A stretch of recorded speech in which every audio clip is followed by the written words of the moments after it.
നാളത്തെ മോഡൽ എക്സാമിന് എല്ലാവർക്കും അഡ്വാൻസ് ആയിട്ടൊരു ഓൾ ദി ബെസ്റ്റ് തരുന്നു. സോ നമുക്ക് എന്ത് ചെയ്യാം, നേരെ കാര്യത്തിലോട്ട് കിടക്കാം. ചോദ്യം ഇതാ, ഇവിടെ ഒരു കുഞ്ഞു ചോദ്യം കേട്ടോ, അടിപൊളി ചോദ്യം.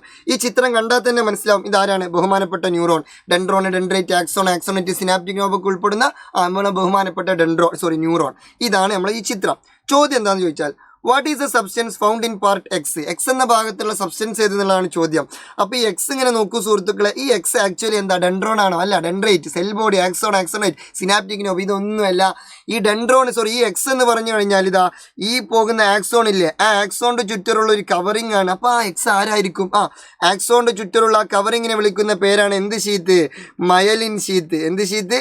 Myelin sheath. ഓർത്ത് വെക്കണം. മയലിൻ ഷീത്തിന് നിറം മഞ്ഞ അല്ലേ? അല്ല, മയലിൻ ഷീത്തിന് നിറം എന്താണ്? വെള്ള വൈറ്റ് കളറാണ് ഇത് മൈലിൻ ഷീത്ത്. ഓക്കെ, അപ്പോൾ രണ്ടാമത്തെ ചോദ്യം നോക്കാം. Write 2 functions of x. ഈ എക്സിന്റെ 2 ഫംഗ്ഷൻസ് എഴുതാം. ആദ്യം എക്സ് എന്താണെന്ന് അറിയണം. എക്സ് എന്താണ്? മൈലിൻ ഷീത്താണ്. ഈ എക്സിന്റെ ഫംഗ്ഷൻസ് എന്താണ്? എന്തിനാണ് ഈ മൈലിൻ ഷീത്ത്? സിമ്പിൾ ആണ്. കുറേ കാര്യങ്ങൾ മൈലിൻ ഷീത്ത് എന്തെങ്കിലും നമ്മളെ സഹായിക്കുന്നുണ്ട്. മൈലിൻ ഷീത്ത് എന്ത് ചെയ്യുന്നു? ഇതിന് ന്യൂറിഷ്മെന്റ് കൊടുക്കുന്നു, ന്യൂട്രിയൻസ് കൊടുക്കുന്നു, പിന്നെ ആക്സോണിന് പ്രൊട്ടക്ഷൻ കൊടുക്കുന്നു, പിന്നെ ഇതിലൂടെ പാസ് ചെയ്യുന്ന ഇമ്പൾസിന്റെ സ്പീഡ് കൂട്ടുന്നു, മെസ്സേജിന്റെ സ്പീഡ് കൂട്ടുന്നു, പിന്നെ ഇതൊരു ഇൻസുലേറ്റർ ആയിട്ട് പ്രവർത്തിക്കുന്നു. അങ്ങനെ കുറേ പ്രത്യേകതകളും ഫംഗ്ഷൻസ് ഉണ്ട്. അതിൽ ഏതെങ്കിലുമൊക്കെ 2 എഴുതി വെച്ചാൽ മതി. ഇത് അവിടെ ഞാൻ 4 കൊടുത്തിട്ടുണ്ട്. ഇൻസുലേറ്റർ ആയിട്ട് പ്രവർത്തിക്കുന്നു. പിന്നെ increase the speed of transmission of messages. അതിലൂടെ പാസ് ചെയ്യുന്ന മെസ്സേജസിന്റെ എന്ത് കൂട്ടുന്നു? സ്പീഡ് കൂട്ടുന്നു, വേഗത വർദ്ധിപ്പിക്കുന്നു. പിന്നെ ടു പ്രൊവൈഡ് ന്യൂറിഷ്മെന്റ് ടു ന്യൂറോൺ അല്ലെങ്കിൽ ആക്സോൺ എന്ത് കൊടുക്കുന്നു? ന്യൂറിഷ്മെന്റ്, ന്യൂട്രിയൻസ് കൊടുക്കുന്നു. പിന്നെ protect axon from external injuries. ഈ ആക്സോണിനെ, ഇവിടെയുള്ള ആക്സോണിനെ എക്സ്റ്റേണൽ ഇഞ്ചുറീസിൽ നിന്ന്, പുറത്തുള്ള പ്രശ്നങ്ങളിൽ നിന്ന് എന്ത് ചെയ്യുന്നു? പ്രൊട്ടക്റ്റ് ചെയ്യുന്നു. ഇപ്പോൾ ഫോർ എക്സാമ്പിൾ നമ്മൾ എന്ത് ചെയ്യാണ്, ഈ ആക്സോണിന് ഒരു വെടിവെക്കാണ് വിചാരിക്കുക. ഇപ്പോൾ ഇവിടെ നമ്മൾ വെടിവെക്കാണ്, ഒരു തോക്കെടുത്ത് വെടിവെച്ചു. അപ്പോൾ ആദ്യം ആക്സോണിനാണോ കൊള്ളുക അതോ മൈലിൻ ഷീറ്റിനാണോ കൊള്ളുക? മൈലിൻ ഷീറ്റിനാണ് കൊള്ളുക. കാരണം എന്താണ്? മൈലിൻ ഷീറ്റിന്റെ ഉള്ളിലാണ് ആര് പ്രൊട്ടക്ട് ചെയ്തിട്ടുള്ളത്?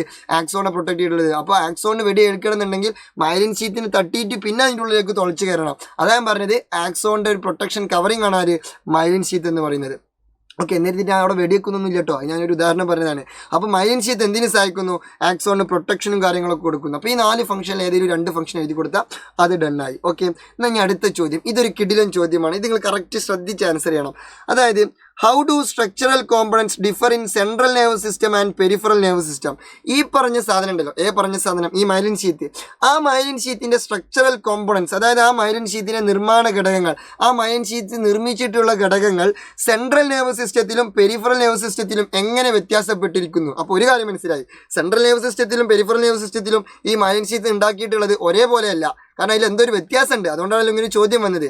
അപ്പോൾ ആദ്യം എന്താണ് സെൻട്രൽ നെർവസ് സിസ്റ്റം, എന്താണ് പെരിഫറൽ നെർവസ് സിസ്റ്റം എന്ന് അറിയണം.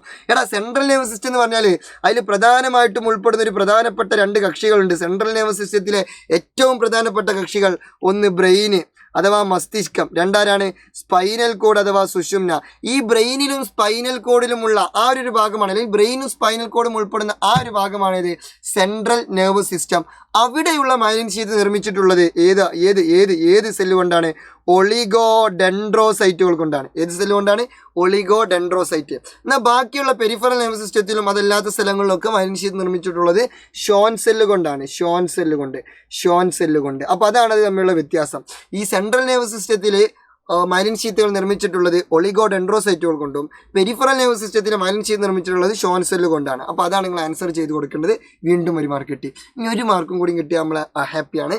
ലാസ്റ്റ് ചോദ്യം ഇതാ, നോക്കൂ സുഹൃത്തുക്കളെ. ക്രേനിയൽ നെർവ്സ് 12 പേര്, അങ്ങനെയെങ്കിൽ സ്പൈനൽ നെർവ്സ്, സുഷുമ്നാ നാഡികൾ എത്ര പേര് എന്നുള്ളതാണ് ചോദ്യം. ഇത് 12 പേരാണെങ്കിൽ സ്വാഭാവികമായിട്ടും മറ്റേത് എത്ര പേരായിരിക്കും? 31 പേര്. അതിന് വലിയ ബുദ്ധിയൊന്നും വേണ്ട, സിമ്പിളാണ്. പക്ഷേ ഇതിൽ ഏതാണ് 31 ഏതാണ് 12 എന്നുള്ളത് ചിലപ്പോൾ പരീക്ഷകളിൽ നിന്നൊരു കൺഫ്യൂഷൻ വരാൻ ചാൻസ് ഉണ്ട്. അപ്പോൾ അത് മാറാതിരിക്കാൻ ഒരു ഐഡിയ പറഞ്ഞുതരാം. നിങ്ങൾ ക്രേനിയൽ നെർവ്സ് എത്ര എണ്ണമാണ്? ക്രേനിയൽ നെർവ്സ് എത്രയാണ്? 12 പേരാണല്ലോ. ക്രേനിയൽ നെർവ്സ് 12 പേരും സ്പൈനൽ നെർവ്സ് 31 പേരാണ്. അപ്പോൾ ഇംഗ്ലീഷ് മീഡിയം എങ്ങനെ ആലോചിക്കുക? കാർബൺ 12 ആലോചിക്കുക. എന്താണ് ആലോചിക്കേണ്ടത്? കാർബൺ 12. കാർബണിൻ്റെ ഐസോട്ടോപ്പാണ്. കാർബണിൻ്റെ ഐസോട്ടോപ്പുകൾ പഠിക്കുമ്പോൾ കാർബൺ 12 എന്നൊക്കെ പഠിക്കണ്ടല്ലോ. അപ്പോൾ അത് ആലോചിച്ചാൽ മതി. കാർബൺ 12. അപ്പോൾ C12 എന്ന് വെച്ചാൽ ക്രേനിയൽ നെർവ്സ് അപ്പോൾ എത്ര പേര്? 12 പേര്. അപ്പോൾ പിന്നെ സ്പൈനൽ നെർവ്സ് എത്ര പേരായിരിക്കും? 31 പേര്. അപ്പോൾ അത് ടാലി ആയി, അത് കിട്ടി. ഇനി മലയാളികളാണെങ്കിൽ നിങ്ങൾ എങ്ങനെ ആലോചിക്കണം അറിയോ? ഇവിടെ ക്രേനിയൽ നെർവ്സിന്റെ മലയാളം എന്താ? ശിരോനാഡികൾ എത്ര പേരാണ്? 12 പേരാണ്. അതേസമയം സുഷുമ്നാ നാഡികൾ എത്ര പേരാണ്? 31 പേരാണ്. ഇതെങ്ങനെ ഓർത്തു വെക്കുമെന്ന് ചോദിച്ചാൽ, ഈ സുഷുമ്നാ നാഡി എന്ന് എഴുതുമ്പോൾ ഇതാ കണ്ടോ, ഈ സു അല്ലെങ്കിൽ സ എഴുതുമ്പോൾ അവിടെ ഒരു 3 കണ്ടോ? ഒരു 3 ഒളിച്ചിരിക്കുന്നത് കണ്ടോ? സുഷുമ്നാ നാഡി എന്ന് എഴുതുമ്പോൾ ഒരു 3 അവിടെ ഇങ്ങനെ ഒളിച്ചിരിക്കുന്നില്ലേ? അതുകൊണ്ട് അത് എത്ര പേര്? 31 പേര്. 3 ഒളിച്ചിരിക്കുന്നുണ്ട്. അതുകൊണ്ട് അത് എത്ര പേര്?